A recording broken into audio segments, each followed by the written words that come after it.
Porque o Evangelho é poder de Deus para a salvação de todo aquele que crê.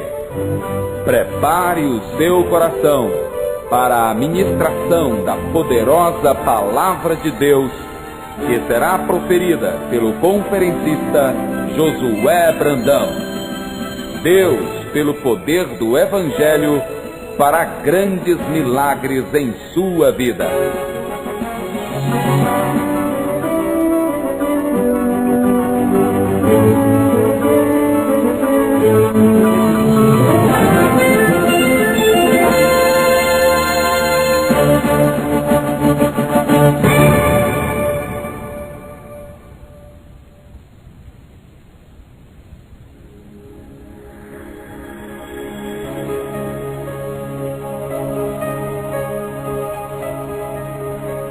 Senhoras e senhores, a paz do Senhor.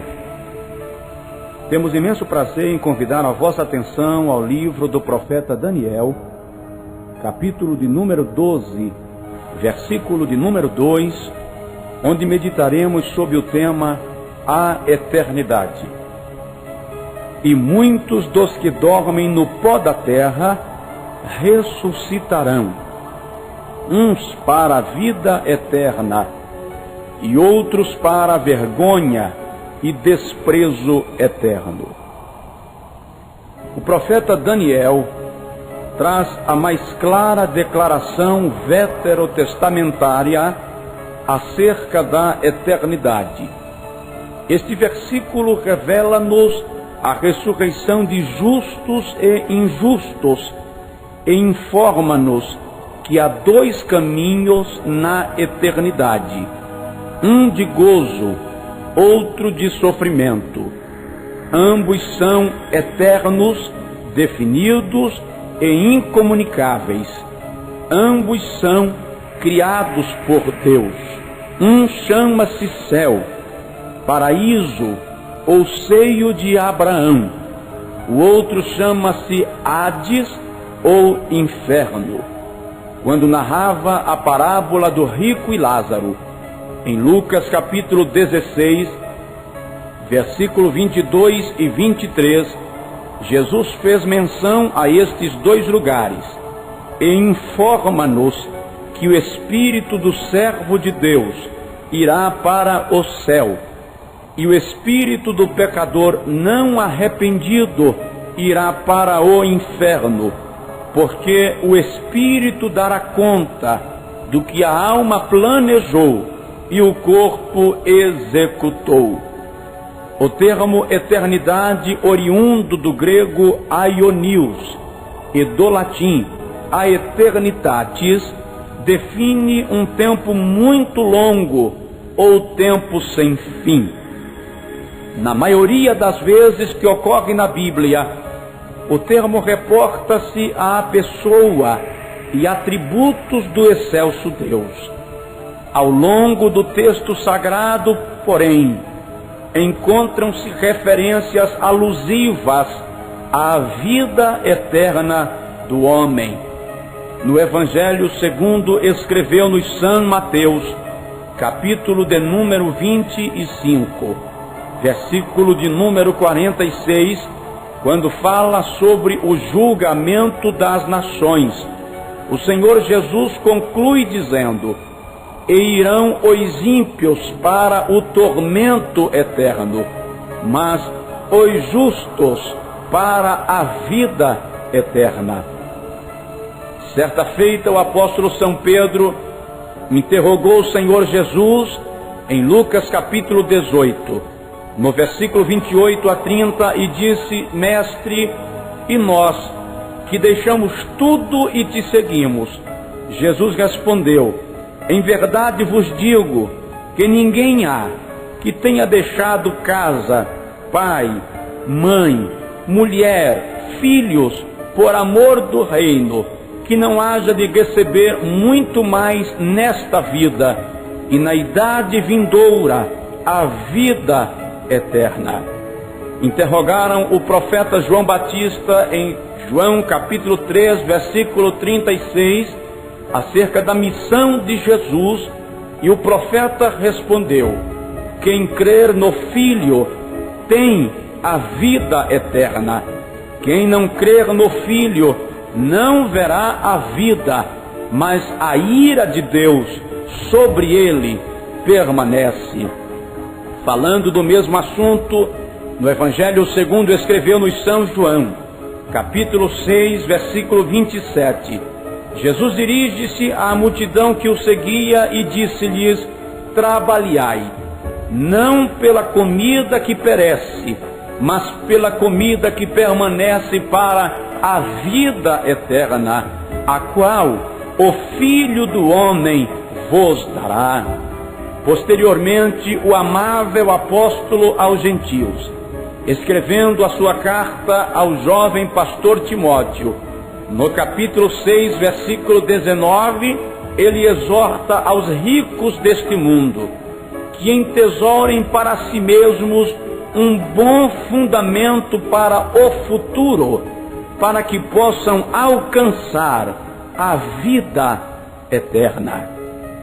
Quando Jeová criou o homem, ele o fez para viver eternamente em santidade e comunhão com Deus. No livro que recebe o nome Gênesis, capítulo 2, versículo 16 e 17, está escrito palavras do Criador ao primeiro casal, quando dizia: de toda a árvore do jardim podereis comer, mas da árvore do conhecimento do bem e do mal, dela não comereis, porque no dia que dela comerdes, certamente morrereis. A desobediência, porém, frustrou esta santidade e natureza divinas no homem. A Bíblia nos revela na Epístola de Paulo aos Romanos, capítulo 5, versículo 12, que por um homem entrou o pecado no mundo, e pelo pecado a morte. Assim, a morte passou a todos os homens. No capítulo 6, versículo 23, a Bíblia diz que o salário do pecado é a morte, mas o dom gratuito de Deus é a vida eterna em Cristo Jesus, o nosso Senhor. A imagem de Deus no homem foi corrompida pelo pecado e só pode ser restaurada mediante o sacrifício de Jesus Cristo no Calvário, que nos transforma de glória em glória na mesma imagem, como pelo Espírito do Senhor. Na segunda epístola aos Coríntios, capítulo 5, versículo 17, o escritor narra: quem está em Cristo, nova criatura é. As coisas velhas já passaram, eis que tudo se fez novo. Aleluia! O texto do profeta Daniel fala-nos de ressurreição para a vergonha eterna e ressurreição para a vida eterna. Subentende-se aqui eternidade sem Deus e eternidade com Deus. E queremos meditar contigo neste exato momento sobre a eternidade sem Deus em primeiro lugar. A Bíblia adverte claramente sobre a vida além túmulo, distante de Deus, e deixa a lume que ao morrer sem Deus, o destino da alma do homem é o inferno, termo que ocorre somente no Novo Testamento por 162 vezes, 70 delas sendo citações do Senhor Jesus. Por mais que os materialistas queiram, a morte não cessa a existência do ser humano. Em Lucas 16, 23, o Senhor Jesus afirma que ao morrer o rico sem Deus, a sua alma foi levada para o inferno. O termo hebraico é Sheol, correspondente ao grego Hades, que significa lugar da alma dos mortos, ou lugar de punição. Na mitologia grega, Hades era o deus das profundezas. Em algumas passagens bíblicas, ainda surge o termo Geena, que compõe-se de duas palavras hebraicas. A primeira, Ge, que significa o vale. A segunda palavra, Inon, que significam o vale de Inon. Era uma região ao sul de Jerusalém, onde cruelmente se sacrificava as crianças a Moloque, deus da mitologia sidônia, conforme nos revela o segundo livro das Crônicas, capítulo 33 e o versículo 6. Com o tempo, aquele lugar tornou-se o monturo da cidade, onde eram jogados os lixos, os corpos mortos dos animais, os corpos executados dos marginais. E lá o fogo queimava de dia e de noite. Daí o sentido de sofrimento eterno, ou lugar onde o fogo nunca se apaga. Senhoras e senhores, a Bíblia apresenta-nos alguns fatos relacionados ao inferno. O primeiro apresentado na Bíblia é que ele é retratado como um lugar localizado nas partes mais baixas da terra. No livro de Números, capítulo de número 16, versículo de número 28 a 33, quando Datã, Coré e Abirão inventaram uma revolução contra Moisés, Moisés reuniu toda a congregação de Israel e disse-lhes: nisto sabereis se o Senhor me enviou. Se estes homens morrerem como qualquer outro homem morre, o Senhor não opera através de mim. Mas se o Senhor criar uma coisa nova, e a terra se abrir, e eles descerem vivos, então se saberá que o Senhor me enviou a vós. A Bíblia diz que enquanto Moisés falava, a terra se fendeu, e está escrito que eles descerão vivos ao inferno. No livro que recebe o nome do patriarca Jó, capítulo de número 38 e o versículo de número 17, quando Deus indaga o patriarca, o Senhor lhe interroga e diz: porventura, sob ti se abriram as portas do inferno? No livro do sábio Salomão, que recebe o nome de Provérbios, capítulo de número 15, versículo de número 24, a Bíblia diz: para o justo, o caminho da vida é para cima, para que se livre do inferno, que fica para baixo. No livro do profeta Isaías, capítulo de número 14, o profeta foi chamado para falar acerca do livramento de Israel. E no versículo de número 12 ele começa a descrever a queda de Lúcifer, que é chamado de filho da alva, e começa a informar, a discorrer, que Lúcifer usurpou-se no seu coração, querendo ser semelhante ao Altíssimo, e levando o seu trono acima das estrelas de Deus. E no versículo 15, o profeta conclui dizendo: contudo, levado serás ao inferno, ao mais profundo do abismo.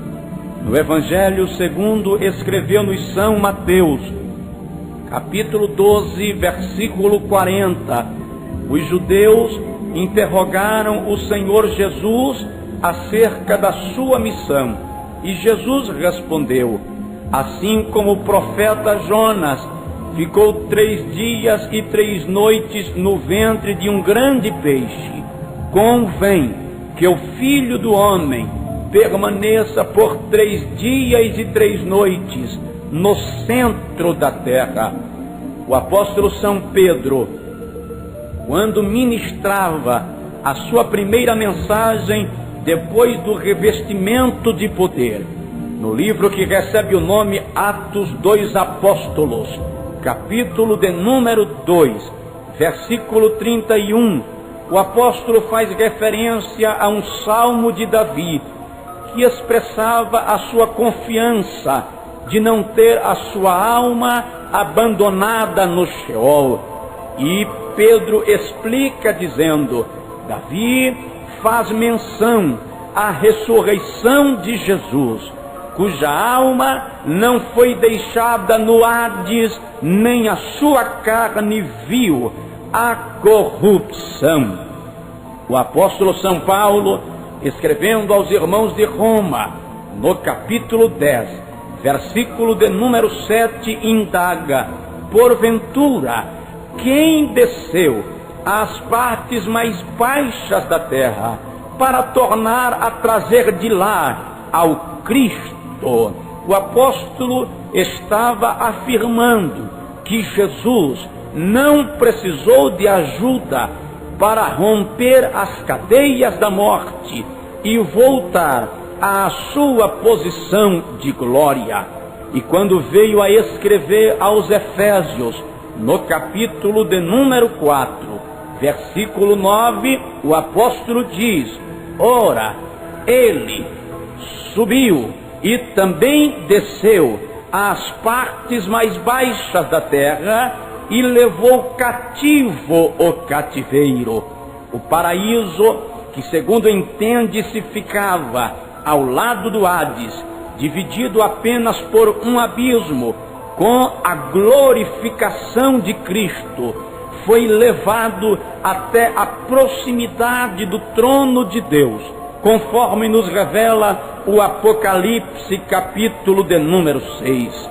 No Apocalipse, capítulo 1, quando o apóstolo João estava desterrado na ilha de Patmos, solitário e abandonado por causa da palavra do Senhor, ele ouviu uma voz que dizia: João, o que vês, escreve-o num livro e envia-o às 7 igrejas da Ásia Menor.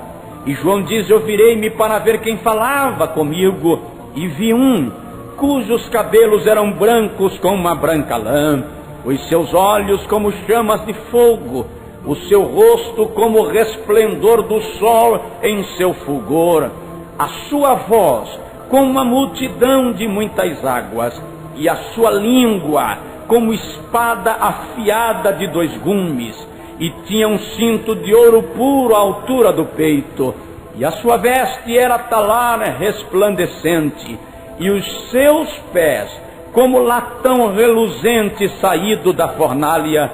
João brada: quando eu o vi, caí aos seus pés como morto, mas ele me tocou com a sua mão direita e me disse: não temas, eu sou aquele que fui morto, mas estou vivo pelos séculos dos séculos, e tenho nas mãos as chaves da morte e do inferno.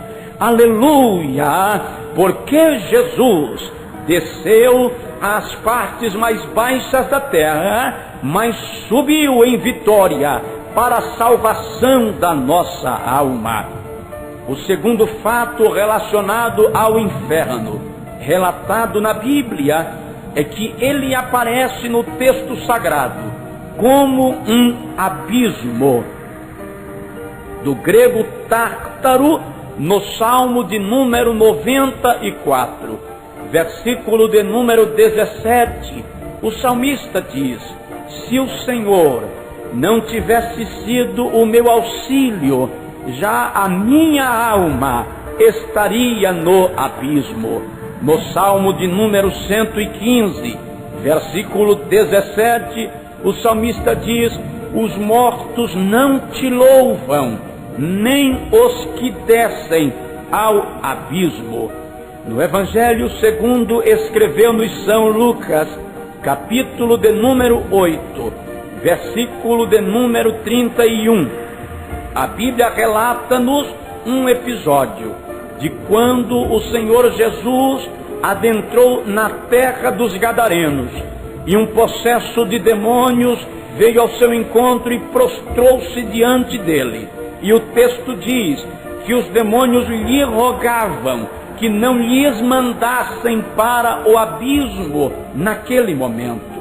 O apóstolo São Pedro veio a escrever na segunda epístola que leva o seu nome, capítulo 2, versículo 4, que os anjos que prevaricaram, que pecaram contra Deus, foram lançados nos abismos, às algemas da escuridão, onde aguardam o dia do juízo e um dia almejado pelos salvos, quando Cristo Jesus virá estabelecer o seu reino milenial.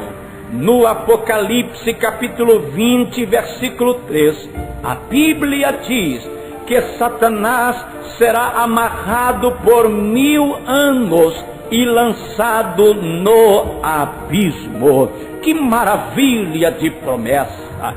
O terceiro fato relacionado ao inferno apresentado na Bíblia encontram-se sobretudo nas palavras de Jesus. Ele fala do inferno como um lugar de fogo e enxofre. No Evangelho segundo escreveu-nos São Mateus, no capítulo de número 13, versículo de número 42, quando discorre sobre a parábola do trigo e do joio, ele diz: assim será na consumação deste mundo. O Filho do Homem enviará os seus anjos, e eles colherão aqueles que cometem escândalo, que praticam a iniquidade, e lançá-los-ão na fornalha de fogo. Ali haverá pranto e ranger de dentes.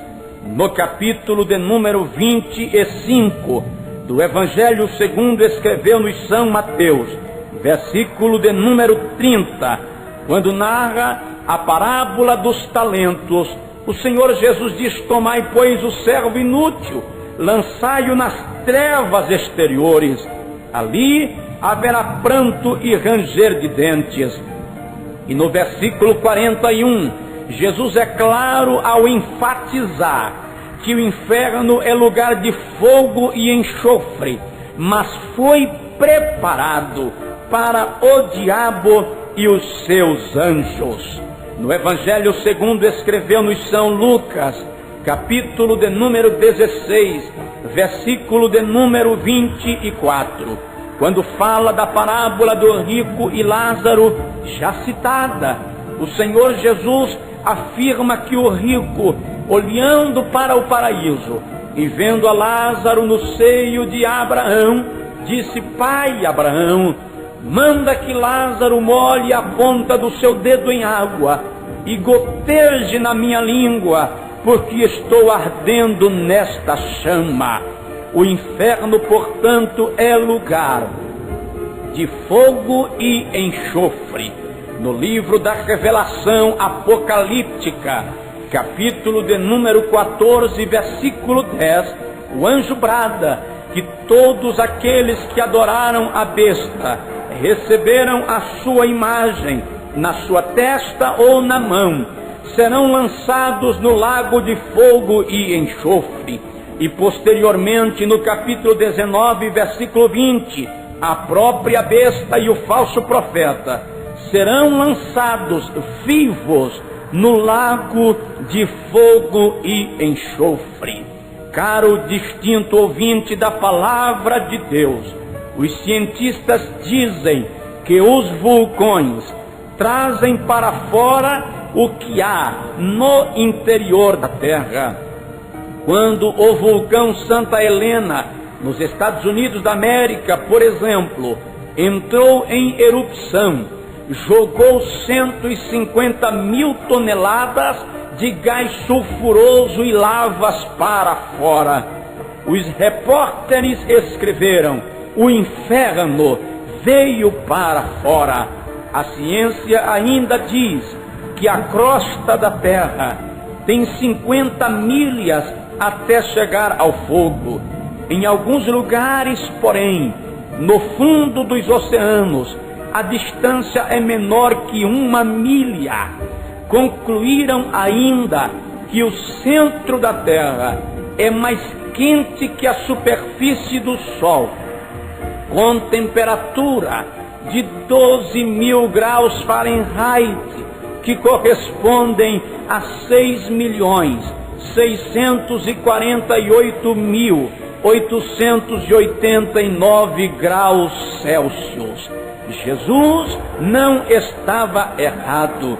Não estamos sobrevivendo sob um fanatismo religioso. A ciência corrobora a mensagem bíblica que trazemos ao teu coração neste momento.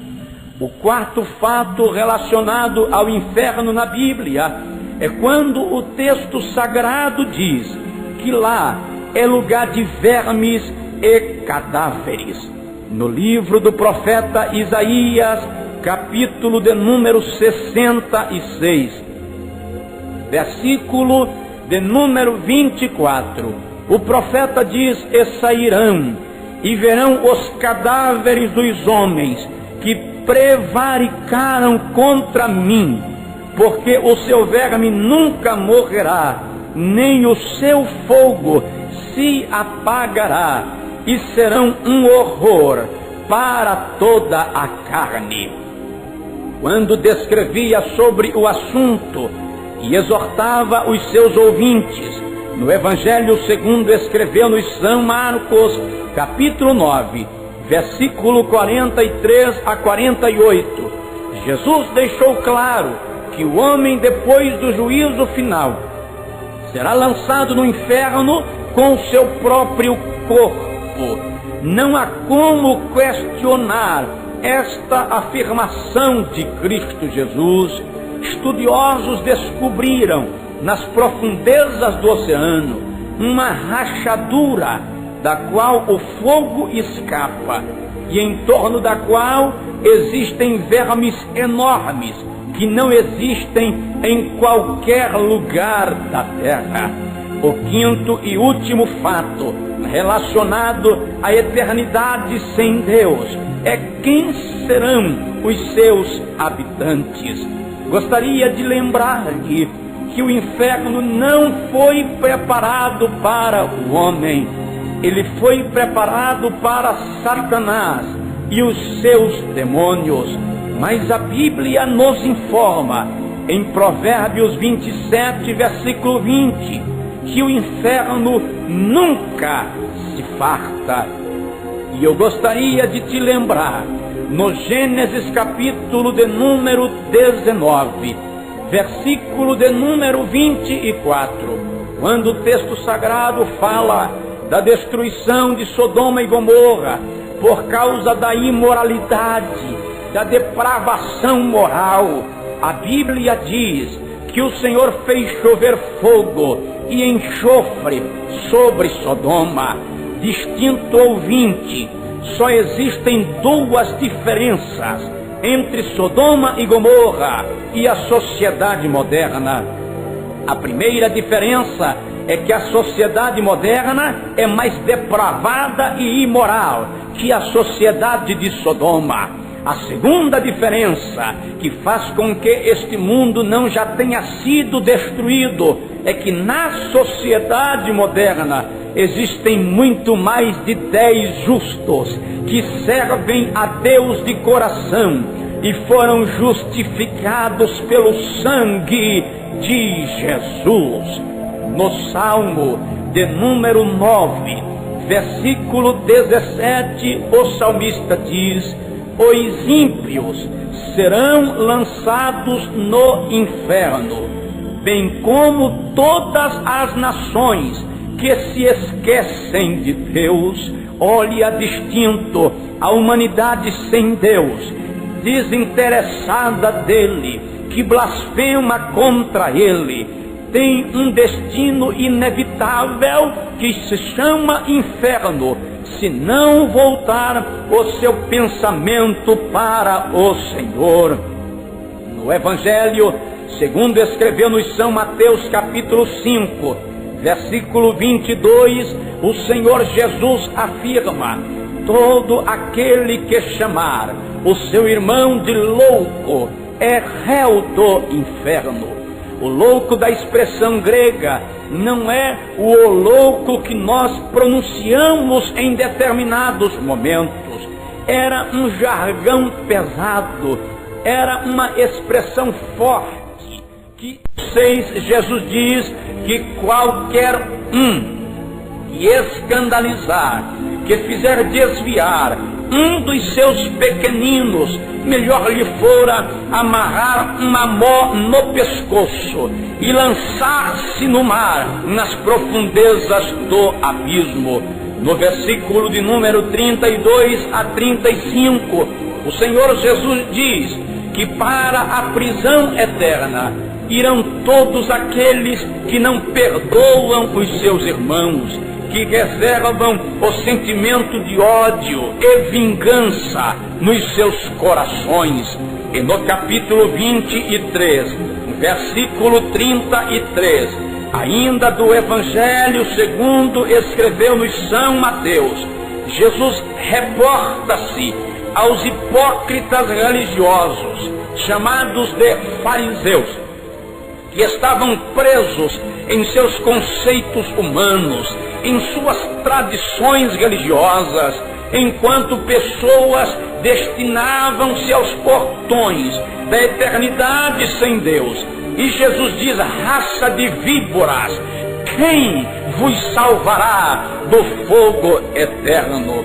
É preciso lembrar, senhoras e senhores, que não é a mera prática da religião hipócrita e demagoga que permite ao homem a esperança da eternidade. Temos pregado que cristianismo não é religião, cristianismo é modo de vida. Evangelho não é religião, evangelho é poder de Deus para a salvação de todo aquele que nele crer. Não se prenda debaixo da capa da religiosidade, renda-te inteiramente ao Cristo da salvação e espere a vida eterna.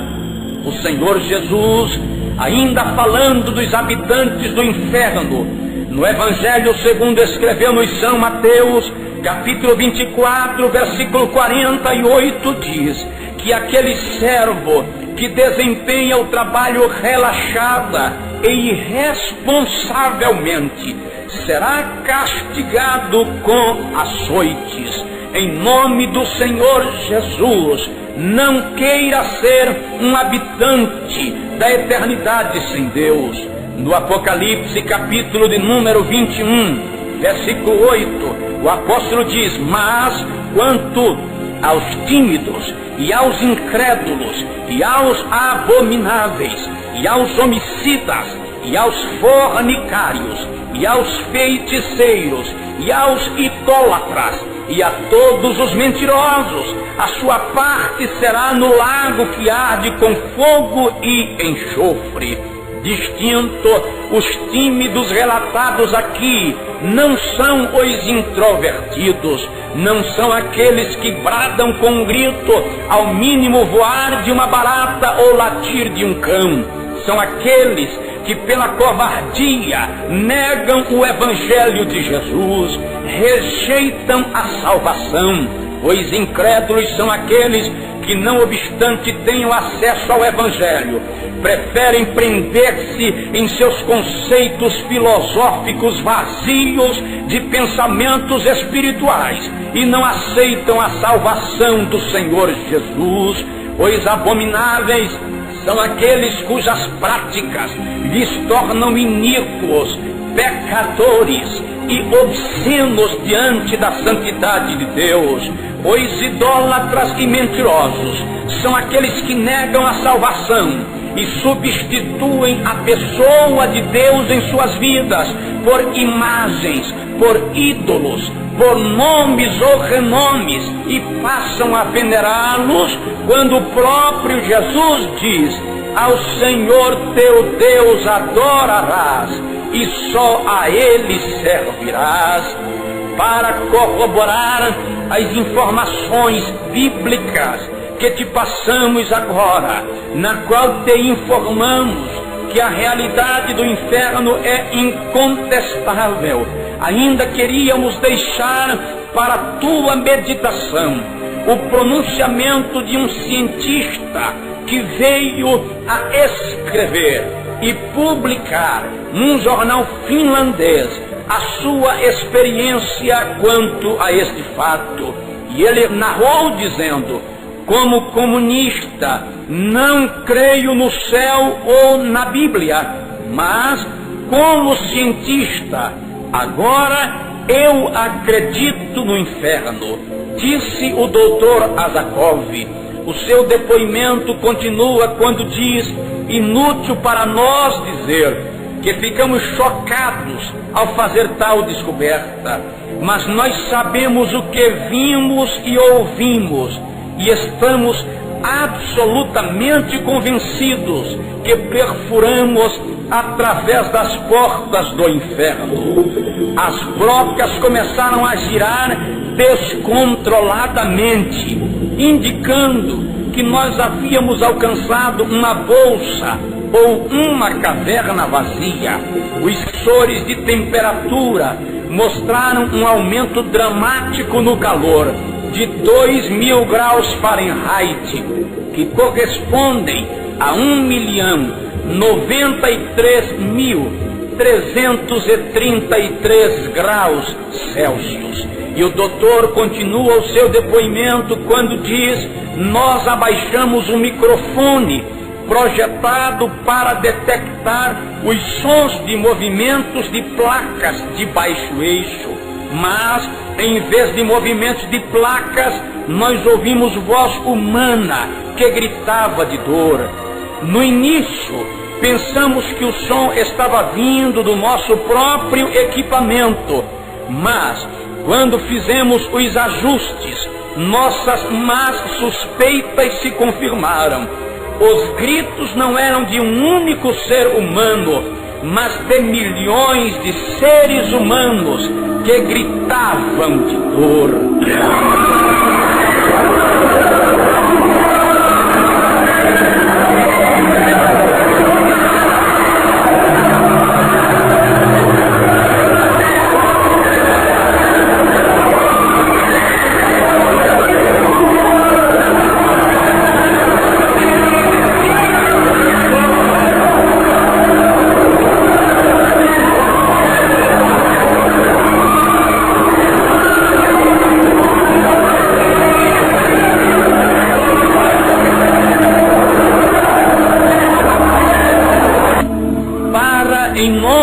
Jesus, medita na eternidade sem Deus, chora por tua alma, chora pela alma do teu parente, do teu amigo, sente este fato real.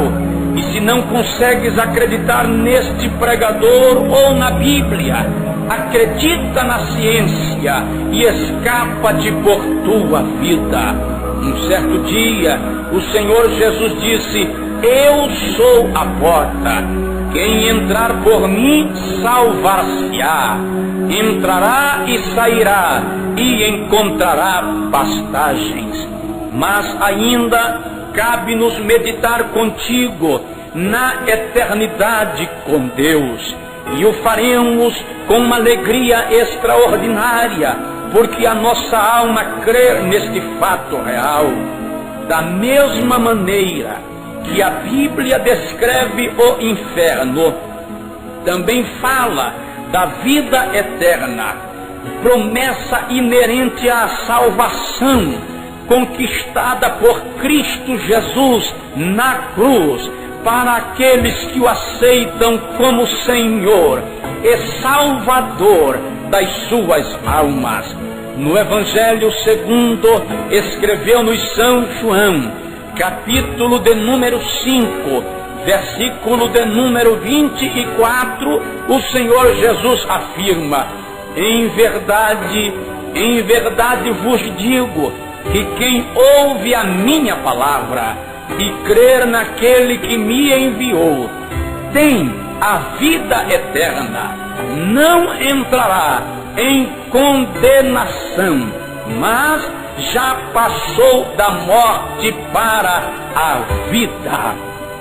A eternidade com Deus, como já podemos informar, chama-se céu, paraíso ou seio de Abraão. No hebraico, o vocábulo céu é shamim e ocorre por 667 vezes nas páginas do Antigo Testamento, com o sentido de morada do Altíssimo. No grego, porém, a expressão céu é traduzida em 3 vocábulos distintos. O primeiro vocábulo é ouranos, que refere-se a céu inferior. É esta abóbada celestial que está diante dos nossos olhos. Ocorre no Novo Testamento por cerca de 270 vezes e significa face da expansão das águas, conforme Gênesis capítulo 1, versículo 20. O Senhor Jesus, no Evangelho segundo escreveu-nos São Lucas, capítulo 17, versículo 24, chama este céu inferior de extremidade inferior dos céus. A segunda expressão grega para céu é mesorâneos, ou céu planetário, céu astronômico. O apóstolo São Paulo aos Efésios, no capítulo 6, versículo 12, chama de lugares ou regiões celestiais. A terceira expressão para céu no grego é eporâneos, que significa morada do Senhor. O apóstolo São Paulo, na segunda epístola aos Coríntios, capítulo 12, versículo 2, chama de terceiro céu. Neemias, no capítulo 9, versículo 6, chama de céu dos céus. Lá que está assentado e reina o nosso Senhor. É desta morada que a Bíblia nos fala, em que consiste a nossa esperança. E acerca da vida eterna e do gozo prometido aos salvos, a Bíblia faz declarações belas e insofismáveis. A primeira declaração bíblica acerca da eternidade com Deus é que Jesus prometeu levar-nos para lá. Não há esperança maior que esta de Jesus. No Evangelho segundo escreveu-nos São João, capítulo 14, versículo 1 ao 4, o Senhor Jesus diz: não se turbe o vosso coração. Crede em Deus, crede também em mim. Na casa de meu Pai há muitas moradas. Se não fosse assim, eu vou-lo teria dito. Vou preparar-vos lugar. E quando eu for e vos preparar lugar, virei outra vez e vos levarei para mim mesmo, para que onde eu estiver, estejais vós também. No capítulo 18, versículo de número 14, ainda, do Evangelho segundo escreveu-nos São João, o Senhor Jesus afirma: não vos deixarei órfãos, tornarei para vós. Esta promessa de Jesus é a garantia da nossa esperança. é o que faz a nossa alma saltitar de prazer. Isto porque, ainda que os nossos amados parentes e amigos partam antes de nós, temos a esperança de revê-los um dia, conforme as promessas de Jesus. Oh, louvado seja aquele que vive para sempre! A segunda afirmação, bela por demais, que a Bíblia nos faz acerca da eternidade com Deus, está nas palavras dos escritores sagrados. Eles creram, tomaram posse e publicaram as promessas de Jesus. O apóstolo São Paulo, na sua primeira carta aos Coríntios, capítulo 15, versículos 51 e 52 diz: eis aqui vos digo um mistério. Na verdade, nem todos dormiremos, mas todos seremos transformados num momento, num abrir e fechar de olhos, ante a última trombeta, porque a trombeta soará e os mortos ressuscitarão incorruptíveis, e nós seremos transformados. Aqueles que morreram no Senhor hão de ser transformados em Cristo. Na segunda carta aos Coríntios, capítulo 5, versículo 1, o apóstolo diz: porque sabemos que, se a nossa casa terrestre se desfizer neste tabernáculo, temos de Deus um edifício, uma casa não feita por mãos, eterna nos céus. Aleluia! Aos Filipenses, no capítulo 1, versículo 23, o apóstolo diz: mas de ambos os lados estou em aperto, tendo desejo de partir e estar com Cristo, porque isto é ainda muito melhor. Eles creram nesta promessa de Deus, eles se apossaram desta verdade. Na sua epístola aos Filipenses, capítulo 3, versículo 14, Paulo diz: prossigo para o alvo, pelo prêmio da soberana vocação de Deus em Cristo Jesus.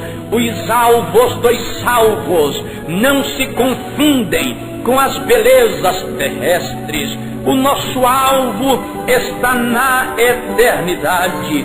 Quando o apóstolo dirigiu-se aos irmãos de Tessalônica, abatidos pela perda dos seus queridos, pela partida dos seus irmãos, Paulo diz: não quero, irmãos, que sejais ignorantes acerca daqueles que dormem, como os que não têm esperança. E no capítulo 4, versículo 16, Paulo continua e diz: porque o mesmo Senhor descerá do céu com alarido, com voz de arcanjo e com a trombeta de Deus.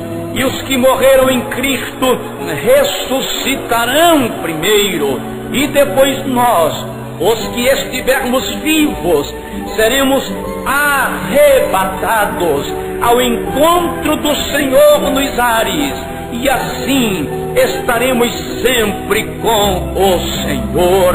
Não se desespere, há uma esperança na eternidade para quem rendeu a sua vida a Cristo Jesus. Escrevendo a Tito, no capítulo 2, versículo 14, o apóstolo afirma: aguardando a bem-aventurada esperança e o aparecimento de nosso Deus e do nosso Senhor e Salvador Cristo Jesus. Esta igreja, o povo que entregou-se ao Senhor, é movido por uma esperança inconfundível. Se perguntardes ao teu vizinho, ao teu colega qual é a esperança pertinente da sua vida terrena. Alguns dirão o prêmio acumulado da Telecena ou da Mega Sena. Outros dirão a minha esperança é um emprego eterno ou uma morada própria. Mas se perguntardes aos salvos, eles responderão: nossa esperança